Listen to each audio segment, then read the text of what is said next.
क्या? कहाँ? नहीं।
अस्सलाम वालेकुम एवरीवन। बेटे आपको मेरी आवाज आ रही है?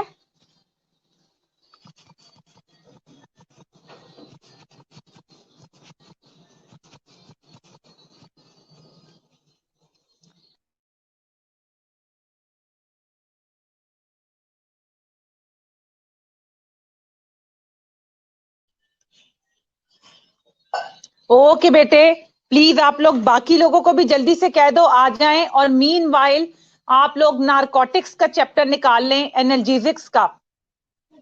नारकोटिक्स एंड एनाल्जेसिक्स का चैप्टर निकाल ले बेटे, वो हम स्टार्ट करने लगे हैं।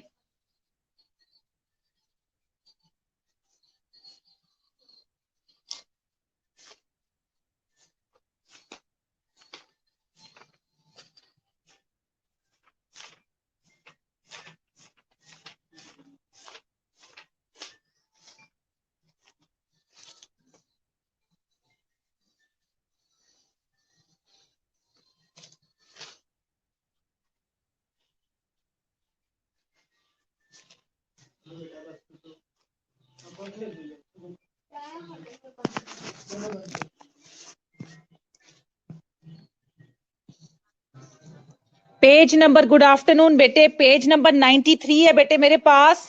बेटे 13 लोग हैं, प्लीज बाकी लोगों को भी कह दो जल्दी से ऑनलाइन होने के लिए, ताकि हम एनाल्जेसिक्स का चैप्टर लेकर चलें।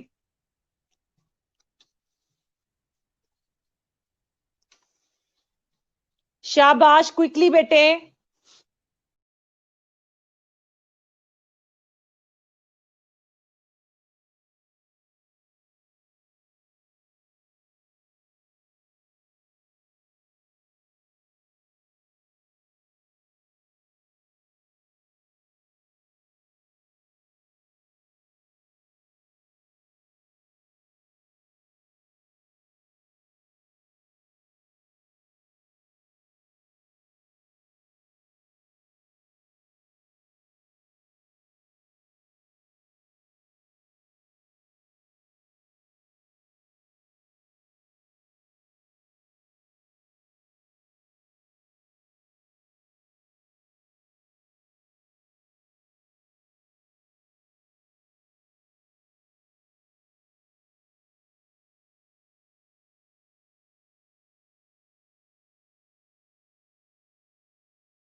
जी बेटे, निकाल लिया आपने पेज नंबर 93?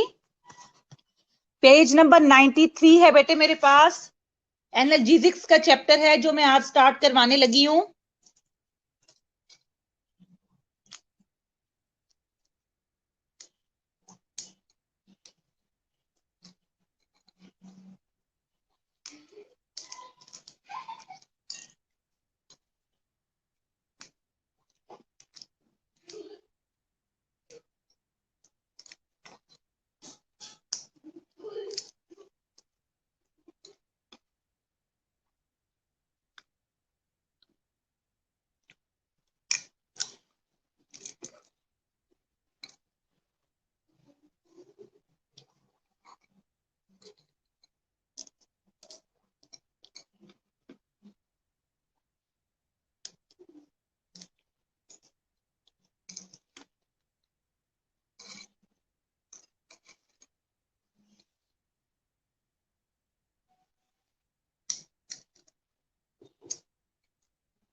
ओके बेटे, लेट्स स्टार्ट। बेटे, as the name indicates, analgesics are those drugs which are used as painkillers because they relieve from analgesia, that is pain. अब इसकी जनरल कंसिडरेशन है हमारे पास कि पेन की सेंसेशन के अंदर दो तरह के फैक्टर्स इन्वॉल्व होते हैं, पेरिफेरल फैक्टर्स और सेंट्रल फैक्टर्स। पेरिफेरल फैक्टर्स बेटे जो पेन के रिसेप्टर्स हैं, वो किसी भी केमिकल या मैकेनिकल स्टिमुलाई जो है, peripheral means away from the CNS, chemical या मैकेनिकल स्टिमुलाई के नतीजे के तौर पर एक्टिवेट होते हैं। कब? जब कोई इंजरी होती है। जब इंजरी होती है तो हिस्टामिन, सेरोटोनिन, ब्रेडिकाइनिन और प्रोस्टाग्लैंडिन वगैरह ये सब रिलीज होते हैं। अब जो अर्ली इन्फ्लामेशन का प्रोसेस है, इन्फ्लामेशन क्या है? 5 साइंस एंड सिम्टम्स हैं, pain, redness, loss of function, swelling, ठीक है, ये उसके 5 साइंस ऑफ सिम्टम्स हैं। तो अब क्या है इन्फ्लामेशन में? जो सबसे पहला फैक्टर है जो पार्टिसिपेट करता है इन्फ्लामेटरी रिस्पॉन्स में, वो हिस्टामिन होता है। उसके बाद सेरोटोनिन और ब्रेडिकाइन जो हैं वो पेन के रिसेप्टर्स को एक्टिवेट करते हैं। बेटे मैं पेरिफेरल की बात कर रही हूँ, अभी सेंट्रल फैक्टर्स पे नहीं आई, ठीक है।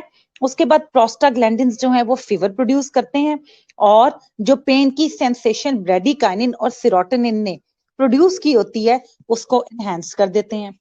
इसका मतलब है अगर पेन की सेंसेशन को प्रोस्टाग्लैंडिन एनहांस करते हैं और बुखार भी करवाते हैं, तो हम ऐसी ड्रग्स लें जो इन प्रोस्टाग्लैंडिन के सिंथेसिस को रोक दें, तो वो पेन की सेंसेशन जो बढ़ जाती है वो भी खत्म हो जाएगी और एंटीपायरेटिक इफेक्ट भी आ जाएगा, पायरेक्सिया भी ट्रीट हो जाएगा।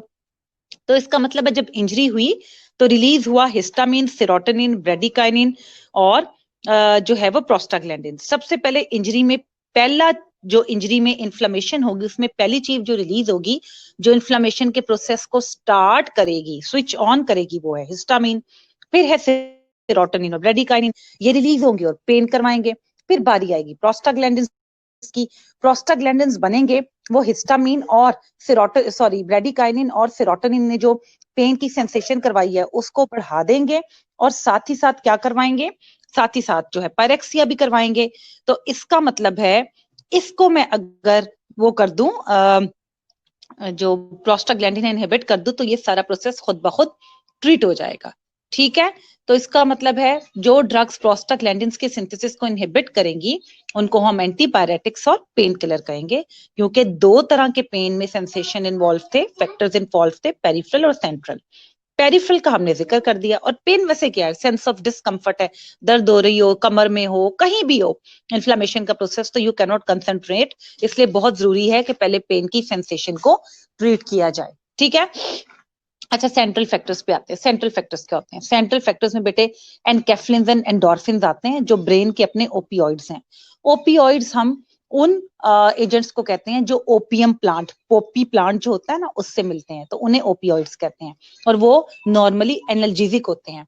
तो ये जो एनकेफ्लिन्स और एंडोर्फिन्स है ना, इनको हम नेचुरल ओपियोइड्स कहते हैं, यानी ये नेचुरल पेन किलर्स हैं जिनका मॉर्फिन की तरह, जो कि एक ओपियोइड है, एक्शन होता है, और ये अल्लाह ताला ने हमें कुदरती तौर पर अता किए हमें। अब एनकेफ्लिन्स जो हैं वो एनसेफ्लिन्स और एनकेफ्लिन्स बेटे एक ही नाम है।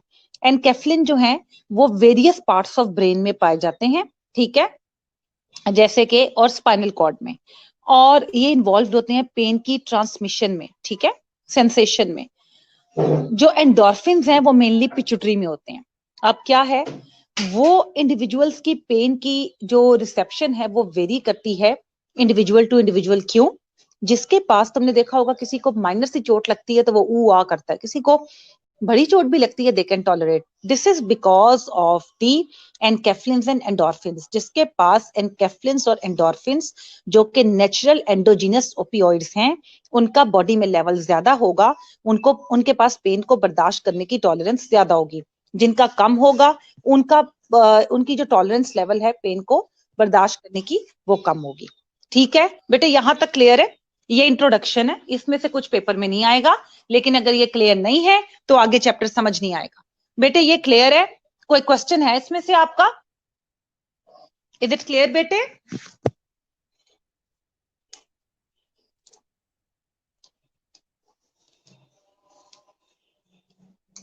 ओके।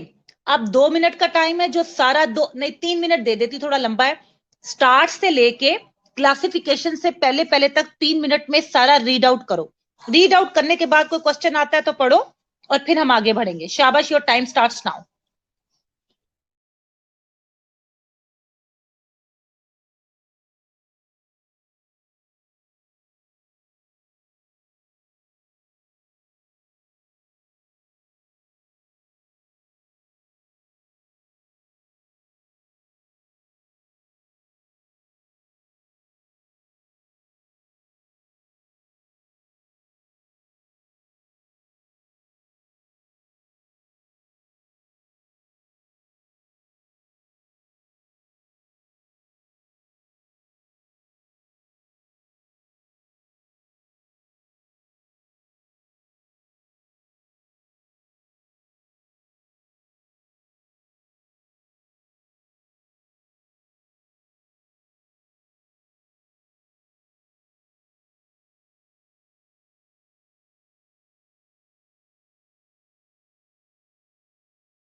जी बेटे, ओके गुड, 2 भी बज गए थे इसलिए मैंने उसको कनेक्शन को चेंज कर दिया है, सो वी आर बैक। आवाज आ रही है बेटे?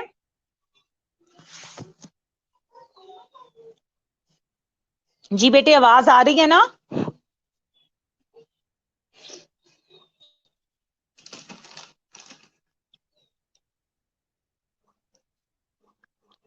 ओके बेटे, मुझे स्विच करना था दूसरे कनेक्शन पे, इसलिए थोड़ा सा टाइम लग गया। Now will get back.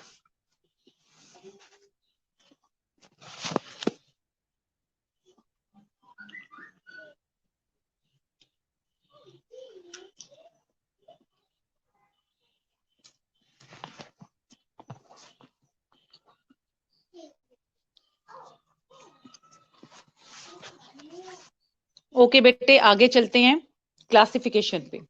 Analgesics को बेटे 2 ग्रुप्स में डिवाइड किया गया है, नार्कोटिक एनाल्जेसिक्स और नॉन नार्कोटिक एनाल्जेसिक्स। इस चैप्टर में हम नार्कोटिक एनाल्जेसिक्स पढ़ेंगे और दूसरे पार्ट में नॉन नार्कोटिक, जिन्हें non steroidal anti inflammatory drugs भी कहते हैं, एनसेड्स, वो पढ़ेंगे, एनएसएड्स। ठीक है। अब नार्कोटिक एनाल्जेसिक्स में बेटे हमारे पास आते हैं नेचुरल ओपियम अल्कलॉइड्स। अल्कलॉइड्स बेटे प्लांट्स के ऐसे कह लो कि प्लांट से हासिल करने वाली ऐसे एजेंट्स होते हैं जो नाइट्रोजन जिनकी रिंग में लगा होता है, नाइट्रोजिनस इन नेचर होते हैं। ठीक है। और इनके पास कोई ना कोई मेडिसिनल एक्टिविटी होती है। अल्कलॉइड्स के एंड में नॉर्मली ईन का लफ्ज आता है, जैसे कि मॉर्फिन, कोडीन, थीबेन। ठीक है। सेमी सिंथेटिक जो हैं, सेमी सिंथेटिक यानी नेचुरल से लेके उनमें लैब में कुछ मॉडिफिकेशंस की जाती हैं। उसमें diacetylmorphine, hydrocodone, dihydrocodeine and oxymorphone आता है। बेटे क्लासिफिकेशन करनी है ये आपने।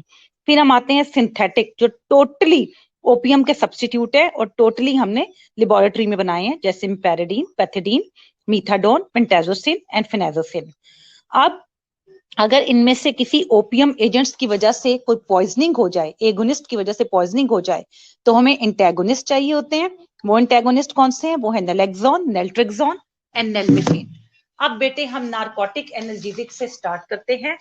और नार्कोटिक एनाल्जेसिक्स में हमारे पास सबसे पहले है बेटे मॉर्फिन। ठीक है। Morphine is the major analgesic drug contained in crude opium and is the prototype agonist. Morphine क्या है?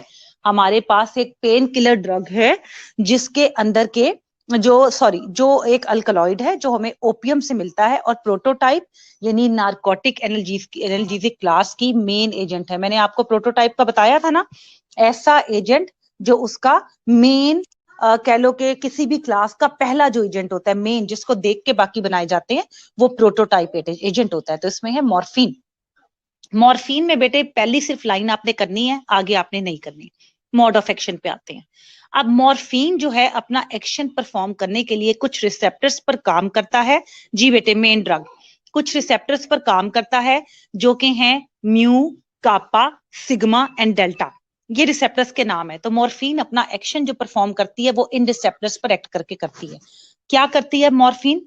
मॉर्फिन म्यू रिसेप्टर्स के साथ जब कंबाइन करती है तो ये म्यू रिसेप्टर्स के साथ कंबाइन करने के बाद ये कॉज करती है एनाल्जेसिया यानी loss of pain, dependence, morphine पे इसकी वजह से डिपेंडेंस हो जाती है, और रेस्पिरेटरी डिप्रेशन। ठीक है। उसके बाद जब ये कापा के साथ कंबाइन करती है तो ये तब भी एनाल्जेसिया कॉज करती है, लेकिन अब 2 एडिशनल चीजें करती है। वो है सेडेशन एंड मियोसिस, नींद आना शुरू हो जाती है और जो आंख की पुतली है वो सिकुड़ जाती है, पिन पॉइंट प्यूपिल। ठीक है। उसके बाद है आगे मेरे पास डेल्टा एंड सिग्मा, ये दोनों कॉज करते हैं यूफोरिया। यूफोरिया होती है सेंस ऑफ वेल बीइंग। बेटे जैसे नशा करने के बाद सारे गम आप भूल जाते हो, एक अजीब सी यूटोपियन स्टेट में चले जाते हो कि जहां पर सब कुछ अच्छा होता है, you cannot remember everything, that is that state. ठीक है, यूफोरिया। तो ये कह लो कि सेंस ऑफ वेल बीइंग, अच्छा अपने बारे में फील होता है। हेलुसिनेशन, ख्यालात का ना उल्टे पुल्टे, ठीक है, एज्यूम करना, और कार्डियक स्टिमुलेशन, ये इन रिसेप्टर्स की वजह से है। अच्छा, ये आगे लिखा हुआ है these receptors are mainly located, ये कुछ करने की जरूरत नहीं है आपको। ठीक है। अच्छा जी, उसके बाद बेटे एक लाइन है, morphine acts on these receptors and causes. Receptor की जो लोकेशन है न्यूक्लियस वाली, वो नहीं करनी है आपने। Number 1, decrease neuronal excitability by decreasing the neurotransmitter release. एक न्यूरोट्रांसमीटर रिलीज होता है जिसे सब्सटेंस पी कहते हैं। मॉर्फिन क्या करती है, इसका इस इस न्यूरोट्रांसमीटर के रिलीज को कम कर देती है और ये न्यूरोट्रांसमीटर रिस्पॉन्सिबल होता है न्यूरोनल एक्साइटेबिलिटी के लिए, एक्साइटेशन के लिए, ये उसको कम कर देती है। ये सब्सटेंस पी क्या होता है बेटे? सब्सटेंस पी 11 अमाइनो एसिड से बना हुआ एक न्यूरोट्रांसमीटर है जो कि सीएनएस, सेंट्रल नर्वस सिस्टम, और पेरिफेरल नर्वस सिस्टम दोनों में मौजूद होता है। ये मेनली इन्वॉल्व्ड होता है किसके अंदर? ट्रांसमिशन के अंदर, पेन की, और ये रैपिड कॉन्ट्रैक्शंस कॉज करता है जीआईटी मसल्स के, ठीक है, और इन्फ्लेमेशन को मॉड्यूलेट करता है और इम्यून रिस्पॉन्स को भी। तो हम ने इस सब्सटेंस पी को, जो पेन को कर रहा है, जो इन्फ्लेमेशन करवा रहा है, और जो है क्या कहते हैं, रैपिड ट्रांसफॉर्मेशन करवा रहा है, हम जाके सब्सटेंस पी के रिलीज को ही कम कर देते हैं और इस तरह मॉर्फिन अपना पेन किलिंग एक्शन परफॉर्म करता है। ठीक है। सेकंड है modulate perception of pain. Pain के परसेप्शन को चेंज करता है by raising the threshold of neurons involving transmission of pain. ठीक है, क्या करता है कि अगर फर्ज करो पहले न्यूरॉन मुझे पेन का एहसास तब दिलाती हैं जब पेन पहुंचती है 10 डेसिबल पे। बेटे डेसिबल यूनिट है, ठीक है, यूनिट यूज करियो, जैसे मीटर होता है लेंथ के लिए।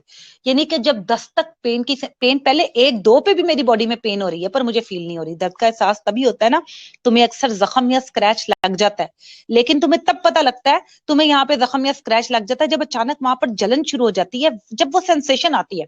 उससे पहले मे बी वहां से ब्लीडिंग भी हो रही हो या मे बी जख्म भी लगा हो, लेकिन अगर एहसास नहीं हो रहा तो you won't be able to recognise अगर वो अननोटिस्ड कोई स्क्रैच लग गया। इसी तरह बेटे पेन 1-2-3 पे भी मेरी बॉडी में मौजूद थी, पर जब 10 का लेवल आएगा तब मुझे फील होगी। बेटे 10 कोई यूनिट नहीं है किसी किताब में, मैं एग्जाम्पल के लिए यूज कर रही हूँ। Please don't, it's just an example, don't take it के 10 तक ही पेन होती है। समझ आ रही है? मैं एग्जाम्पल यूज कर रही हूँ। मॉर्फिन क्या करती है?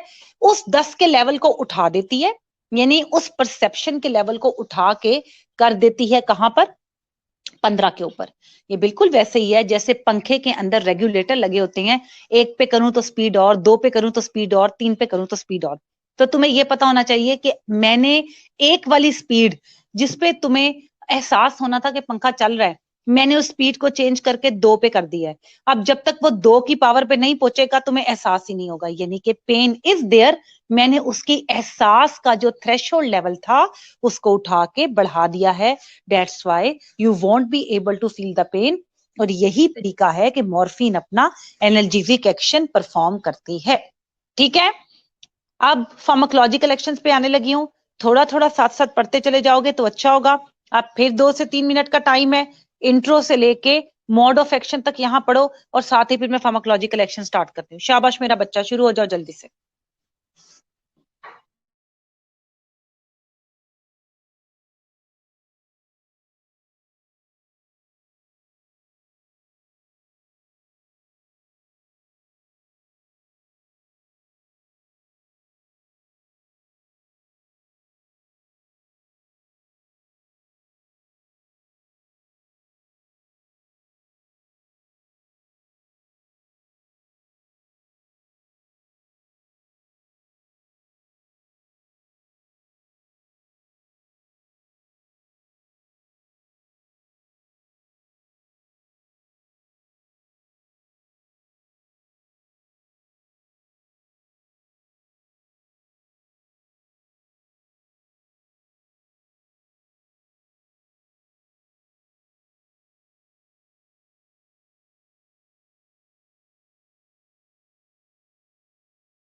जी बेटे, आर यू डन?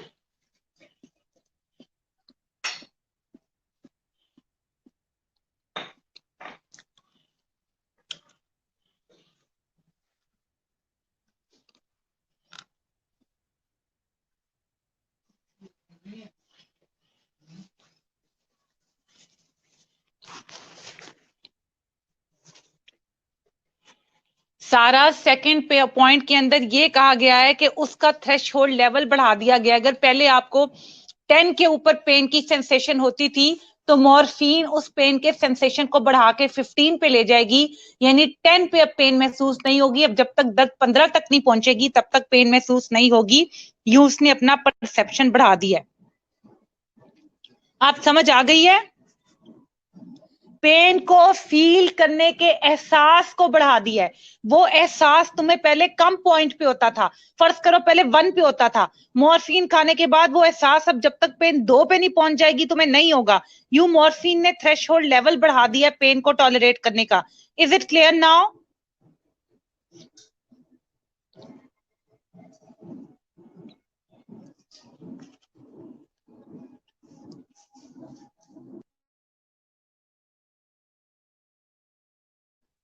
जी बेटे, क्लियर हो गया? ओके, आगे चलते हैं बेटे फार्माकोलॉजिकल एक्शंस के ऊपर। फार्माकोलॉजिकल एक्शंस बेटे मॉर्फिन के सेंट्रल नर्वस सिस्टम के ऊपर मिक्स टाइप ऑफ एक्शन है। कॉर्टिकल एरियाज पे स्टिमुलेंट एक्शन होगा, स्टिमुलेट करेगी, और बाकी एरियाज पे डिप्रेसेंट। ठीक है, यानी कि सीएनएस के कॉर्टेक्स के ऊपर कॉर्टिकल एरियाज पे ये स्टिमुलेंट एक्शन परफॉर्म करेगी और बाकियों पर डिप्रेस कर देगी। कैसे? Let's have a look. पहले डिप्रेसेंट एक्शंस को देखते हैं। एनाल्जेसिया, पहले दर्द हो रही थी, मॉर्फिन खाने की वजह से दर्द नहीं हो रही, तो इट्स ऑब्वियस कि ये डिप्रेसेंट इफेक्ट है। ये पेन को रिलीव करवाती है। सुपरफिशियल पेन, यानी कि अगर कोई उंगली में हो रही है, कोई पाँव में हो रही है, कोई कमर में हो रही है, और विसरल पेन को भी, जैसे ऑर्गन ट्रांसप्लांटेशन के बाद कोई पेन होती है, किसी दिल में दर्द हो रही है या किसी को जो है किसी और ऑर्गन में पेन हो रही है, यानी कि विसरा, बॉडी के विसरा पेन से भी रिलीज करवाती है और सुपरफिशियल से भी। इसलिए इसको जो है वो ओटी के प्रोसीजर्स के बाद हम इस्तेमाल करते हैं। ठीक है, मॉर्फिन का एनाल्जेसिक एक्शन किस वजह से है? ये थ्रेशोल्ड लेवल की परसेप्शन को बढ़ा देती है। क्या कर देती है? It elevates the threshold of pain perception. Pain का जो एहसास है उसके थ्रेशोल्ड को बढ़ाती है। इसके अलावा ये रिस्पॉन्स को जो है वो पेन के चेंज करती है। जैसे अगर मैंने जो पहले बताया था कि pain perceive but it affects and behaviour anxiety are gently reduced, कि पेन मौजूद होती है लेकिन उसके एहसास को, थ्रेशोल्ड लेवल को ये चेंज कर देती है। ये, और दूसरा पेन की वजह से जो हमें एंजाइटी हो रही होती है ये उसको भी कम कर देती है। जो थैलेमस और कॉर्टेक्स के दरमियान एक राब्ता होता है पेन को फील करने का, ट्रांसमिशन जो होती है, ये उसको भी ब्लॉक या डिप्रेस कर देती है। Euphoria, sense of wellbeing. अब क्या है सेंस ऑफ वेलबींग? एक इमोशनल हमारे पास वेलबींग की टर्म है जिसको हम यूफोरिया कहते हैं। ये एलिमिनेट कर देती है नॉर्मल फेयर को, पैनिक रिस्पॉन्सेज टू पेन को, and aids the analgesic action of morphine. ये भी इसका डिप्रेसेंट इफेक्ट है। सडेशन, अब drowsiness and sedation, clouding of mentation, thoughts की मेंटेशन होती है मॉर्फिन से, ये स्लीप को इंड्यूस करवाती है, more commonly in elderly than in young में। उसके बाद रेस्पिरेटरी डिप्रेशन मॉर्फिन करवाती है। रेस्पिरेटरी डिप्रेशन में ये क्या करती है कि ये रेस्पिरेटरी सेंटर जो मेडुला में लोकेटेड है उसको ब्लॉक कर देती है, जिसकी वजह से जो सेंसिटिविटी होती है रेस्पिरेटरी सेंटर की CO2 की तरफ वो भी कम हो जाती है। यही वजह है कि अगर मॉर्फिन की पॉइजनिंग हो जाए और रेस्पिरेटरी सेंसिटिविटी, कार्बन डाइऑक्साइड का जो अलार्मिंग लेवल बॉडी में पहुंच जाता है, अगर वो भी डिप्रेस हो जाए तो मॉर्फिन की पॉइजनिंग की वजह से डेथ भी हो सकती है। कफ डिप्रेशन, कफ से रिलीज करवाती है क्योंकि ये कफ सेंटर जो मेडुला में लोकेटेड है उसको भी डिप्रेस करती है।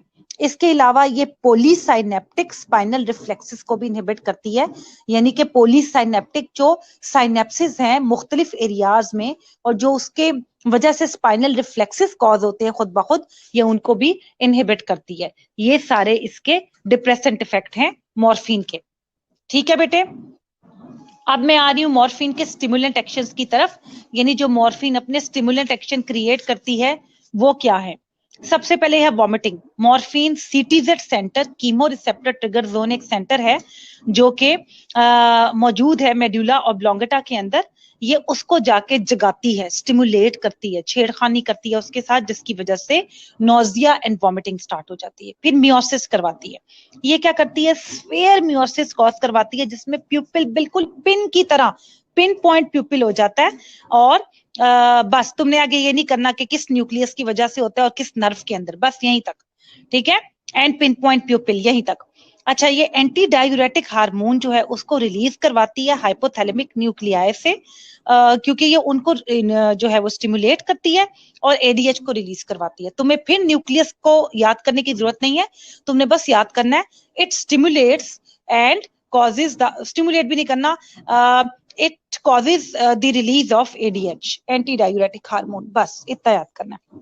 उसके अलावा ये स्टिमुलेशन करवाती है स्ट्रेच रिफ्लेक्सेस की। बेटे स्ट्रेच रिफ्लेक्सेस तुम्हें पता है कि मसल कॉन्ट्रैक्शन के रिस्पॉन्स में स्ट्रेचिंग मसल्स की खुद ब खुद शुरू हो जाती है।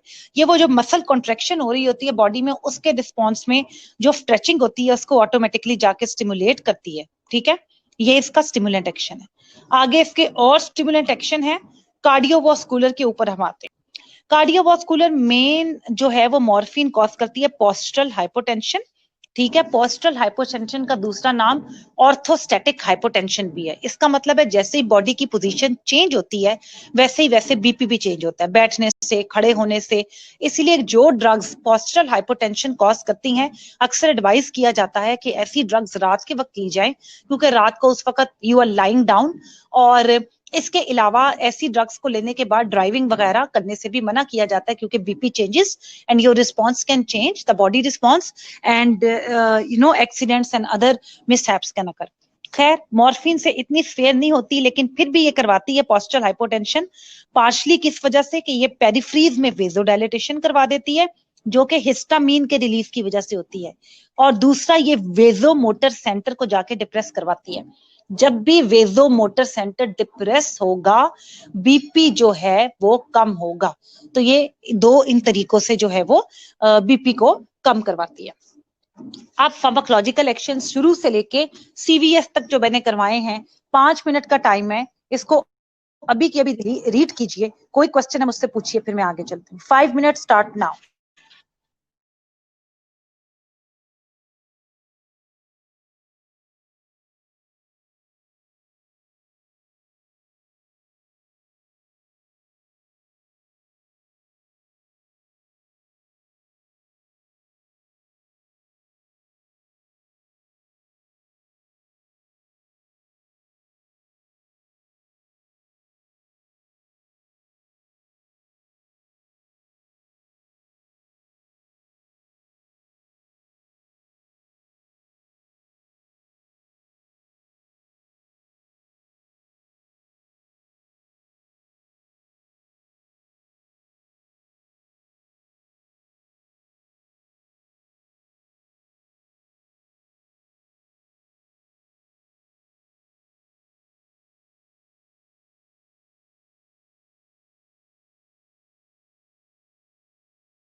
आर यू डन बेटे?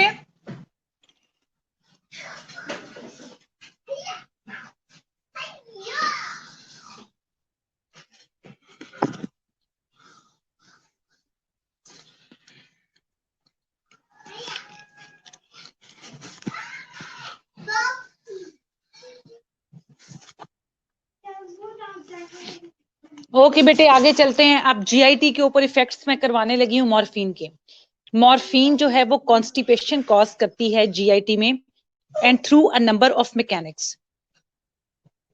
कौन सा पॉइंट समझ नहीं आया राबिया? कौन सा बेटे?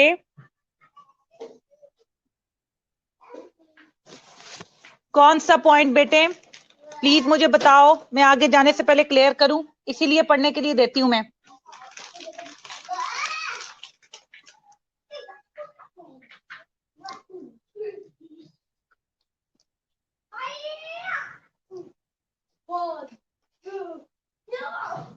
बेटे मेरे पास मैसेज में नहीं आ रहा, आप दोबारा टाइप कर लो। कौन सा पॉइंट?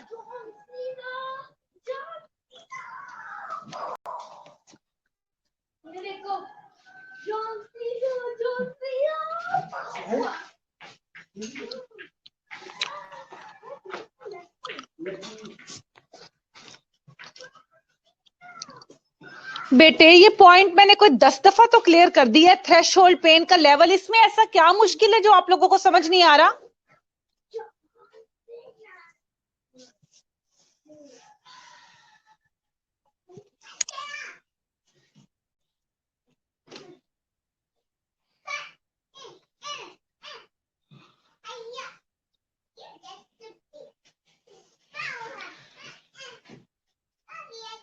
ये डिप्रेसेंट एक्शन ही होगा। अगर मुझे पहले पेन का एहसास हो रहा था और मॉर्फिन खाने की वजह से मुझे एहसास नहीं हो रहा, तो तुम मुझे खुद बताओ ये डिप्रेसेंट होगा कि स्टिमुलेंट होगा? स्टिमुलेंट वो चीज होगी जो एहसास को और ज्यादा कर देगी, डिप्रेसेंट वो होगी जो उस एहसास को खत्म कर देगी। तुम्हें उंगली पे कट लग गया, उसमें से खून निकल रहा है, मैं उसको दूसरी उंगली से पकड़ के उसके ऊपर हाथ रख दूंगी तो खून निकलना बंद हो जाएगा। ये एलिवेटेड एक्शन होगा कि डिप्रेसेंट एक्शन होगा? बताओ। इसी तरह पेन के एहसास को बंद करना स्टिमुलेंट होगा कि डिप्रेसेंट होगा? बेटे it's so obvious. Is it clear now Rabia? बेटे अगर अभी भी ज़हन में कोई डाउट है तो प्लीज आस्क मी हियर। दर्द का खत्म होना बेटे डिप्रेसेंट इफेक्ट होगा। अगर मुझे दर्द का ज्यादा एहसास होगा तो वो स्टिमुलेंट एक्शन हो जाएगा। खाली ओके कह रही हो कि समझ भी आया है? खुद ही सोचो बेटे, देखो कॉमन सेंस है। मुझे दर्द हो रहा है, ठीक है, एकदम तुमने मुझे एक मेडिसिन दी, पेन किलर, उसका नाम है पेन किलर, पेन को किल करने वाली। किल करने से तुम अगर किसी इंसान को किल कर दोगी वो जिंदा हो जाएगा कि उसकी कहानी खत्म हो जाएगी? इसी तरह इस टैबलेट को जब हमने खाया है बेटे तो पेन खत्म हो गई है, पेन एलिवेट नहीं हुई बेटा, ठीक है?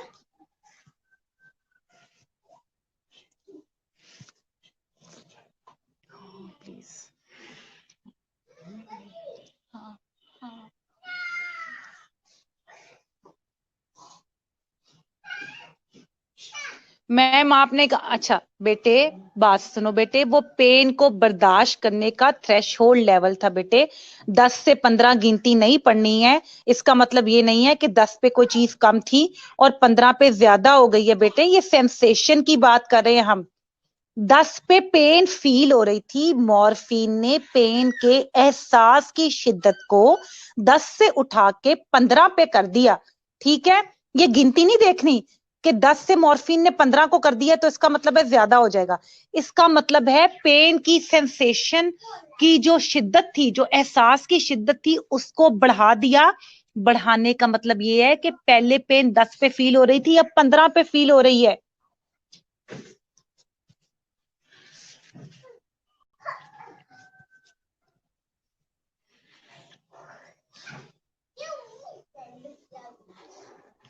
राबिया तुम्हें ओके बेटे, बाकी राबिया तुम्हें क्लियर हुआ है कि नहीं? अब क्लियर है? पक्की बात है? ओके ग्रेट बेटे, दो चीजों को मिक्सअप नहीं करना। एहसास की शिद्दत बढ़ जाएगी तो मीन पेन मुझे नहीं फील हो रही, नहीं फील हो रही बेटे तो डिप्रेसेंट इफेक्ट हो गया ना। ओके ग्रेट ग्रेट बेटे, आगे चलती हूँ मैं, चलो। अच्छा जी, मॉर्फिन बेटे कॉन्स्टिपेशन कॉज करती है, और ये कॉन्स्टिपेशन वो अकेले एक इफेक्ट की वजह से नहीं करती या एक मैकेनिज्म की वजह से नहीं करती। A number of mechanisms involve होते हैं उस कॉन्स्टिपेशन के पीछे। क्या है? सबसे पहले जो पेरिस्टाल्टिक वेव्स हैं कोलॉन के अंदर और इंटेस्टिनल स्मूथ मसल की जो टोन है, ये उसको डिमिनिश कर देती है। जब पेरिस्टाल्टिक, जब प्रोपल्सिव मूवमेंट कम हो जाएंगी तो obviously constipation will be there. उसके बाद एनल स्फिंक्टर जो है ये उसकी टोन को इंक्रीज कर देती है, means contraction will be there, so no evacuation. Stomach की मोटिलिटी कम हो गई है, HCl की सिक्रीशन भी कम हो गई है, HCl की सिक्रीशन कम हो गई है, डाइजेशन कम हो गई है, डाइजेशन कम हो गई है, बॉडी में मौजूद अनडाइजेस्टेड फूड प्रॉपर डाइजेस्ट नहीं हो रहा, ना ही वो बॉडी से इवैक्यूएट हो रहा है। ठीक है, तो क्या होगा? मोटिलिटी भी स्टमक की नहीं रही, स्टमक का कोई ग्राइंडिंग टर्निंग एक्शन नहीं हो रहा, इसका मतलब है इसने ये भी कंट्रीब्यूट किया कॉन्स्टिपेशन में। प्रोपल्सिव जो कॉन्ट्रैक्शंस हैं जो आगे की तरफ धकेलती हैं वेस्ट मैटर को, वो भी हमने कम कर दी हैं। अगेन ये कॉन्स्टिपेशन का पॉजिटिव एजेंट हो गया। बिलियरी और पेनक्रिएटिक सिक्रीशंस जो इन्वॉल्व है डाइजेशन में, वो भी कम हो गई, फिर ये उसका एक कंट्रीब्यूटिंग फैक्टर हो गया। अच्छा, स्फिंक्टर्स ऑफ ओडाई जो हैं ये उनके स्पैज्म को, उनमें स्पैज्म कॉज करती है। स्पैज्म यू नो ना कि मसल कॉन्ट्रैक्ट हो गया, now it is not able to go back to the relaxing state, तो क्या हो गया? मार्क्ड इंक्रीज हो गया बिलियरी ट्रैक्ट प्रेशर में, जिसकी वजह से कॉन्स्टिपेशन जो है वो एक और कंट्रीब्यूटिंग फैक्टर हो गया। ठीक है, अब रेस्पिरेटरी सिस्टम पे क्या इफेक्ट है? मॉर्फिन जो है वो ब्रोंको कंस्ट्रिक्शन कॉज करती है। ठीक है, और ये ब्रोंको कंस्ट्रिक्शन जो है एस्थमेटिक पेशेंट में और खतरनाक हो सकती है because of the release of the histamine. जब भी हिस्टामिन रिलीज होती है bronchoconstriction is there and BP fall is there. ठीक है, इसीलिए जब किसी को एनाफिलेक्टिक शॉक होता है तो उसको एड्रेनालिन का इंजेक्शन लगाया जाता है, क्योंकि एड्रेनालिन फौरन बीपी को बूस्ट अप करती है, जबकि हिस्टामिन बीपी को नीचे गिराती है। यहां तक क्लियर है? आगे चलती हूँ जेनिटो यूरिनरी सिस्टम पे बेटे। मॉर्फिन स्पैज्म कॉज करती है इंटरनल स्फिंक्टर ऑफ ब्लैडर के, एंड डिप्रेशन कॉज करती है मिक्चुरेशन रिफ्लेक्सिस का, जिसकी वजह से urinary retention will be there. और मॉर्फिन क्या करती है? ये यूरिटर्स की जो टोन है उसको बढ़ा देती है, और जो है वो एक्चुअल पेन जो है वो स्टोन्स वगैरह की वजह से तुम्हें हो रही होती है, लेकिन जब ये यूरिटर्स की टोन को बढ़ा देती है तो उस पेन में रिलीव आ जाता है। ठीक है, लेकिन जो इम्पीडेड पैसेज है उसका कोई इफेक्ट नहीं आता, वो तभी ट्रीट होगी जब हम उसके साथ उसको एट्रोपिन देंगे। पॉइंट दोबारा रिपीट कर रही हूँ बेटे, यूरिटर्स, जो दो यूरिटर्स हैं जो यूरिनरी ब्लैडर में जाके ओपन होते हैं, मॉर्फिन उनकी टोन को बढ़ा देती है। तो अक्सर अगर किसी को स्टोन्स की वजह से पेन हो रही होती है तो ये जो हमारी टोन बढ़ गई है उसकी वजह से एक्चुअल पेन मौजूद होती है, लेकिन उसका एहसास नहीं होता। ये पेन की सेंसेशन को तो कम कर देती है, लेकिन वो जो रुकावट पैदा हो रही होती है स्टोन्स की वजह से उसका कुछ नहीं कर पाती। वो तभी क्लियर होती है जब हम एट्रोपिन इसके साथ दें। वो जब मैं एट्रोपिन ANS में पढ़ाऊंगी तो मैं इसको और क्लियर कर दूंगी कि एट्रोपिन ये वाला इफेक्ट कैसे करती है। अभी तुमने सिर्फ ये बिल्कुल वैसे बात है कि अगर मुझे बुखार हुआ है मलेरिया की वजह से, पैरासिटामोल खाने की वजह से बुखार तो कम हो जाएगा, लेकिन मलेरिया के साइंस एंड सिम्टम्स वही रहेंगे, वो तब तक ट्रीट नहीं होंगे जब मैं एंटी मलेरियल ड्रग जब तक यूज नहीं करूंगी। ठीक है, it crosses the placental barrier and may lead to neonatal asphyxia, इसलिए ये प्रेग्नेंट औरतों में क्या है? कॉन्ट्राइंडिकेटेड है, क्योंकि ये प्लेसेंटा को क्लोज करती है और अनबॉर्न बेबी में एस्फिक्सिया कॉज कर सकती है। ठीक है, लार्ज डोज जो मॉर्फिन की है वो लेबर को प्रोलॉन्ग करती है और इसका मैकेनिज्म जो है वो अनसर्टेन है। ठीक है, उसके बाद यूरिनरी आउटपुट कम हो जाता है। तुमने पीछे ही मेरे साथ पढ़ा था फार्माकोलॉजिकल एक्शंस में कि ADH की सिक्रीशन को ये क्या कर देती है? एंटी डायूरेटिक हार्मोन को रिलीज करवाती है। जब एंटी डायूरेटिक हार्मोन रिलीज होगा तो डायूरेटिक एक्शन इनहिबिट होगा, यानी बॉडी में यूरिनरी रिटेंशन होगी। स्किन पे क्या करती है? स्किन में ये हिस्टामिन लिबरेशन की वजह से, जब भी हिस्टामिन ज्यादा से ज्यादा होगा क्या है वो? इन्फ्लामेशन की में इचिंग होगी, वेजोडाइलेटेशन होगी, स्वेटिंग होगी and wheal formation will be there. ठीक है, अब फार्माकोकाइनेटिक्स मैंने करवाने हैं। फार्माकोकाइनेटिक्स, मोस्ट ओपियोइड्स जो हैं वो ओरल और पेरेंट्रल रूट से अच्छे एब्जॉर्ब हो जाते हैं और नोज और माउथ की मेम्ब्रेन से भी। इसका मतलब है हर रूट से इनकी एब्जॉर्प्शन अच्छी है। ये लिवर में मोस्टली मेटाबोलाइज्ड होते हैं बाय कॉन्जुगेशन यानी फेज 2, और यूरिन में एक्सक्रीट होते हैं और कुछ इसकी स्टमक में भी एक्सक्रीशन होती है। ठीक है, अच्छा जी, आगे है इंडिकेशंस। प्लीज अगर किसी को एक्सक्रीशन का पॉइंट क्लियर नहीं है, जो कि मैं इमेजिन कर सकती हूँ, तो बेटे तुम्हें क्लियर होना चाहिए कि क्लियरेंस दो तरह की होती है, रीनल क्लियरेंस और non renal clearance. Renal clearance वो बेटे एस्फिक्सिया, डिफिकल्टी इन ब्रीदिंग, सारा डिफिकल्टी इन ब्रीदिंग, घुटन का एहसास होना, सांस का रुकना।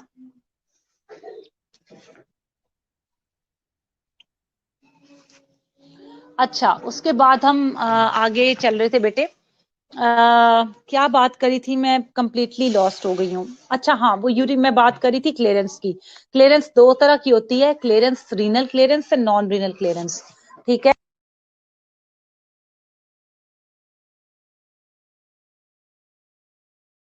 ठीक है, यहां तक क्लियर हो गया बेटे। इंडिकेशंस, मॉर्फिन कहाँ कहाँ इस्तेमाल करते हैं, एनाल्जेसिया सबसे इंपॉर्टेंट बेटे। ठीक है, मायोकार्डियल इंफाक्शन में जो पेन होती है, ऑपरेशन के बाद post operative renal biliary colic में, कैंसर की लास्ट स्टेजेस में, जब there is no other option, तो पेशेंट को हम ट्रीट करने के लिए मॉर्फिन देते हैं। ट्रीट करने के लिए मींस उसके बेटे पेन को सेट असाइड करने के लिए। ठीक है, ये एंटी कैंसर ड्रग नहीं है, ये एनाल्जेसिक है। एक्यूट पल्मोनरी एडिमा में डिस्निया, जो पल्मोनरी एडिमा की वजह से होता है, मॉर्फिन को माइवी देते हैं। ये डिस्निया को जो है वो रिड्यूस करती है, एंजाइटी और कार्डियक प्री लोड जो है उसको भी कम कर देती है, और आफ्टर लोड भी। बेटी प्री लोड और आफ्टर लोड का मतलब ये होता है जितना दिल में खून जाएगा, खून को उतना एक्शन करना पड़ेगा उसको पंप करने के लिए। तो अगर कोई पहले ही उसको डिफिकल्टी हो रही है इस सारे एक्शन में, तो मॉर्फिन उसको डिप्रेस कर देगी, प्री लोड कम कर देगी, कम काम करना हार्ट को पड़ेगा, तो उस पे ज्यादा जो है वो एडवर्स इफेक्ट कम हो जाएंगे एज कम्पेयर टू अगर उसको पहले की तरह नॉर्मल काज करना पड़े। डायरिया में देते हैं क्योंकि ये एंटी कॉन्स्टिपेटिव है। ये इंडिकेशंस है। नॉर्मली डायरिया में कभी किसी को मॉर्फिन खाते देखा है? मॉर्फिन शेड्यूल 2 ड्रग है जो under the prescription, under the registered practitioner जो है, प्रेस्क्राइबर जो है, उसके बगैर नहीं दी जा सकती, क्योंकि इस पे स्फेयर एडिक्शन डेवलप हो जाती है। ठीक है, तो डायरिया के लिए यो, और मॉर्फिन इतनी आसानी से मिलती भी नहीं है। शेड्यूल्स ड्रग के मैंने तुम्हें पढ़ाए थे, उसमें शेड्यूल 2 में आती है ये। कफ में, कफ सिरप में भी तुम्हें कभी मॉर्फिन डला हुआ नहीं नजर आएगा। कफ सिरप में भी कोडीन डलती है, कोडीन भी मॉर्फिन का ही कह लो कि एक मेंबर है, इस क्लास का अल्कलॉइड है जो ओपियोइड प्लांट से मिलता है, लेकिन इस पर डिपेंडेंस डेवलप नहीं होती है, इसलिए इसको खांसी के शरबत में डालते हैं। लेकिन अब लेटेस्ट रिसर्च हो रही है, पेपर में ये बातें ना लिख देना। अच्छा, ये just I am letting you know, तो कॉन्सेप्ट क्लियर हो। लेटेस्ट रिसर्च के हिसाब से कोडीन पे भी कुछ ना कुछ डिपेंडेंस डेवलप हो जाती है, इसलिए जो एडिक्टेड लोग होते हैं, जब उन्हें नशे के लिए कुछ नहीं मिल रहा होता, तो वो खांसी का शरबत पीना शुरू कर देते हैं। It cause them a bit of release in their science and symptoms and in their miseries. अच्छा, टर्मिनल इलनेस में पेन को करने के लिए, रिलीफ करने के लिए हम इसको इस्तेमाल करते हैं। उसके अलावा हम एनेस्थीसिया में इसको इस्तेमाल करते हैं। प्री ऑपरेटिव यानी कि एनेस्थेटिक मेडिकेशन देने से पहले कह लो, हम इसको देते हैं ताकि एंजाइटी जो एक ऑपरेशन की हो रही होती है उससे रिलीज करवाया जा सके, और पेन की वजह से जो नींद नहीं आती उसमें भी हम इसको देते हैं। साइड इफेक्ट्स पे आ जाते हैं। साइड इफेक्ट्स में रेस्पिरेटरी डिप्रेशन कॉज करती है, मोस्ट इंपॉर्टेंट, जो कि डोज डिपेंडेंट है, यानी जिस तरह मॉर्फिन बढ़ती चली जाएगी, ये डिप्रेशन भी रेस्पिरेटरी बढ़ता चला जाएगा। नोजिया, वॉमिटिंग, मैंने बताया था कीमो रिसेप्टर ट्रिगर जोन जो मेड्यूला ऑब्लोंगेटा में मौजूद है, ये उसको स्टिमुलेट करती है, जिसकी वजह से nausea and vomiting is there. उसके बाद है tolerance, physiologic and psychologic dependence. बेटे प्लीज खुदा के लिए पेपर में ना ये साइकोलॉजिक का वर्ड है और फिजियोलॉजिक का वर्ड है, पता नहीं तुम इसके अंदर क्या क्या अपनी तरफ से कहानियां लिख देते हो, जो वर्ड है उसी को इस्तेमाल किया करो। साइकोलॉजिकली यानी मेंटली तुम रेस्टलेस रहते हो जब तक मॉर्फिन ना मिले। Physically your body is also showing signs and symptoms of dependence. उसके बाद है बेटे एलर्जिक रिएक्शंस में इचिंग, क्योंकि हिस्टामिन रिलीज होती है, dysphoria is there, mental clouding is there, dysphoria mental clouding mean clouding of thoughts, bronchoconstriction cause करती है ज्यादा जो है प्रोमिनेंटली, इसलिए एस्थमेटिक में ये कॉन्ट्राइंडिकेटेड है। ऑलरेडी उनके ब्रोंको कंस्ट्रिक्टेड होते हैं, कोई ऐसी ड्रग दोगे तो उसका और बुरा हाल हो जाएगा। इंट्राक्रेनियल प्रेशर, अगर हेड इंजरी हुई है तो ये इंट्राक्रेनियल प्रेशर को भी बढ़ा देता है। अच्छा, यूरिनरी रिटेंशन कॉज करती है ये हाइपरट्रॉफिक प्रोस्टेटिक हाइपरट्रॉफी जो होती है, बेनाइन प्रोस्टेट ग्लैंड जब एनलार्ज हो जाता है तो नॉर्मल यूरिन पास करने में प्रॉब्लम होती है, यूरिनरी रिटेंशन होती है। तो ये क्या करती है, अगर हम किसी ऐसे पेशेंट को जो है वो दें ये ड्रग, तो ये प्रोस्टेटिक हाइपरट्रॉफी को और वर्सन कर देती है, यूरिनरी रिटेंशन और करवाती है। उसके अलावा इस पे टॉलरेंस भी डेवलप हो जाती है और फिजिकल डिपेंडेंस भी जो है वो डेवलप हो जाती है। कॉन्ट्राइंडिकेशंस तुम्हें पता होनी चाहिए, जो उसके साइड इफेक्ट्स होंगे वो कॉन्ट्राइंडिकेशंस इसके हो जाएंगे। प्रेग्नेंट औरतों में ड्यूरिंग डिलीवरी नहीं देंगे क्योंकि ये लेबर को बढ़ा देती है। उसके अलावा हाइपोटेंशन करवाती है, एस्थमा करवाती है। हेड इंजरी में नहीं देंगे क्योंकि carbon dioxide retention caused by respiratory depression results in cerebral vasodilatation release resulting in further rise in intracranial pressure. Impaired hepatic और रीनल फंक्शन में भी देंगे और हम एम्फिसीमा में भी इसको नहीं देंगे। इसके एंटीडॉट्स में नलेक्सोन हाइड्रोक्लोराइड और नेलोरफिन आते हैं, ये दोनों मैं भी पढ़ाती हूँ। अब मैंने जितना यहाँ तक पढ़ाया है 5 मिनट का टाइम है, इसको रीड आउट करो, कोई क्वेश्चन है पूछो, फिर आगे जाएंगे। Your time starts now.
जी बेटे, होल्ड ऑन। जेनिटो यूरिनरी वाला कौन सा point, second and third? Okay, मैं करती हूँ एक्सप्लेन।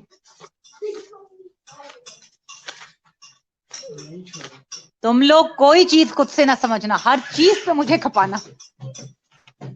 करती हूं मैं, hold on. I am just kidding बेटे, you can ask me as many questions as you can. Just drive me nuts, सारी ताकत लगा दो। अच्छा जी बेटे, यूरिटर्स की टोन बढ़ जाएगी, ठीक है। इसकी वजह से वो जो देखो, जब मसल कॉन्ट्रैक्ट और रिलैक्स करेगा, कॉन्ट्रैक्ट और रिलैक्स करेगा, तो कोई चीज जो उसके रास्ते में रुकावट बन रही है, उसकी वजह से जो तुम्हें तकलीफ होगी उसका तुम्हें एहसास होगा। ये सेकंड पॉइंट बता रही हूं। जब तुमने ली मॉर्फिन, मॉर्फिन ने टोन को बढ़ा दिया, मींस कि वो जो हमारे पास टोन को बढ़ाने का मतलब ये होता है कि जो कॉन्ट्रैक्शन रिलैक्सेशन हो रही थी ना, वो क्या हो गई, वो बेस क्विक जैसे पहले हो रही थी वो बढ़ जाए, वैसे नहीं होगी, ठीक है। अब ज्यादा दौरानिये से होगी। तो इसकी वजह से जो स्टोन्स के साथ जब वो लग के वो एक दर्द का एहसास होता था, उससे तो रिलीफ मिल जाएगा, लेकिन स्टोन्स वहीं के वहीं रहेंगे। उनकी वजह से जो यूरिन के आउटपुट में रुकावट हो रही है, वो तभी ट्रीट होगी जब तुम ऐसी ड्रग खाओगे जो स्टोन्स को बॉडी से इवैक्यूएट करवा देंगे। और थर्ड पॉइंट में बेटे, प्लेसेंटा को क्रॉस करती है, प्लेसेंटा को क्रॉस करके जो मदर के वूम में बेबी होगा, जब मॉर्फिन उधर जाएगी तो वहां पर डिफिकल्टी इन ब्रीदिंग करवा सकती है, which is dangerous for the newborn baby. और लार्ज डोजेस में अगर मॉर्फिन ली जाए तो जो लेबर की पेन्स हो रही होती हैं, जो डिलीवरी की पेन्स हो रही होती हैं, वो बढ़ जाती हैं। उसका मैकेनिज्म अनसर्टेन है, इसलिए इसको हम जो है वो नहीं देते हैं डिलीवरी में एज अ पेन किलर। समझ आ गई? डिलीवरी में पेन के तौर पर, पेन किलर के तौर पर इसको नहीं दिया जाता। Is it clear now? Clear है? तो अब अटेंडेंस लगाओ, अटेंडेंस लगाकर मुझे व्हाट्सएप ग्रुप में भेज दो, and I will see you next week. Have a nice weekend, best of luck, take care, अल्लाह हाफिज।